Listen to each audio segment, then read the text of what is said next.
Welcome to a new fragrance review. Today I'm going to tell you what I think about Tom Ford.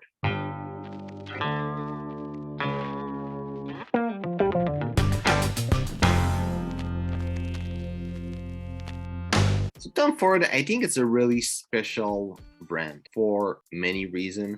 You might know that I don't really like the niche and designer terminology as it's used right now in the fragrance world, and I'm gonna go explain why. But for a lot of people, Tom Ford is a designer because it designs clothes, and there's no argument against that. But for a lot of people, Tom Ford are actually a niche fragrance house, especially if you look at their signature line. And technically, they're a niche designer house. I mean, just as the clothing and everything, but that's made them in a really special position. And there's a lot of people that would argue that they're a niche fragrance house for the quality.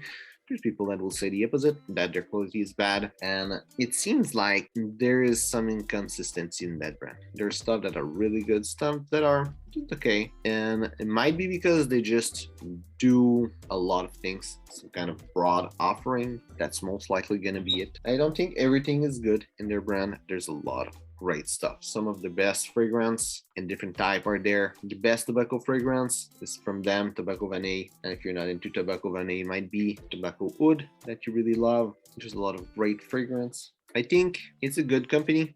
You could do good stuff. Not everything is for me, but I shouldn't judge them for what exactly I like or not. I think everything they do, even if I don't like it, there's a lot of people that really enjoy it. And that's really what's important in the end. But it still seems to me that there's a lot of inconsistency in their brand. And a good example I can give you with that is Ombre Leather, that was in their signature line, then become a normal fragrance. And Beau de Jour also, I think it was in their signature line and like a normal line. There's Costa Azura that did the same thing, become more in their like average normal line. It seems like they make something expensive, they make it cheaper, then they release stuff, they discontinue it because I don't know what. There's even like things that are really amazing. It's like Tobacco Vanille, which I said is the best tobacco fragrance on the market. Really hard to find these days, and I'm wondering if it's not getting discontinued or it's just where I go that they don't sell it. Then they release stuff,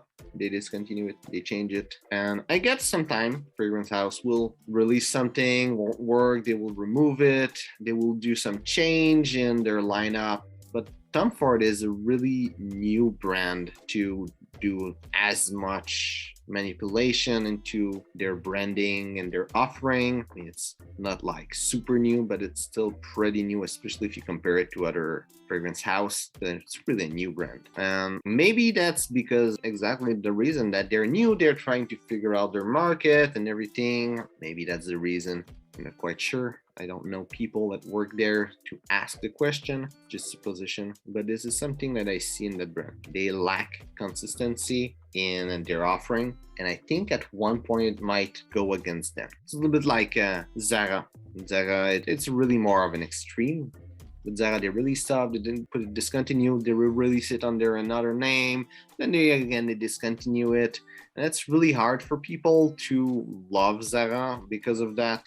There's other reason people will not like Zara, but doing this, like a big rotation of their fragrance, it's hard for people that really are into fragrance to like get a hold of it. And it seems like Tom Ford is almost like doing it too much for me. I don't think a lot of people realize it, but it seems like they're doing it a lot. All their intense fragrance, they release them and then they disappeared. And now every fragrance, it seems it's all eau de something. There's like eau de soleil blanc, like the original soleil blanc.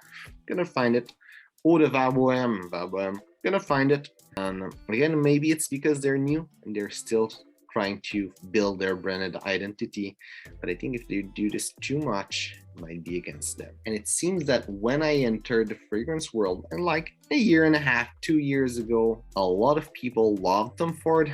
And a lot of people now, I mean, less people now love Tom Ford. So I'm wondering if it's not already bad on them doing this. But overall, I still think they do good offering. A lot of people will complain that their fragrance are expensive, and I agree their fragrance are expensive, but their market is wealthy people. I mean, if you're not able to afford $1,000 shirt, well, their fragrance is most likely not made for you.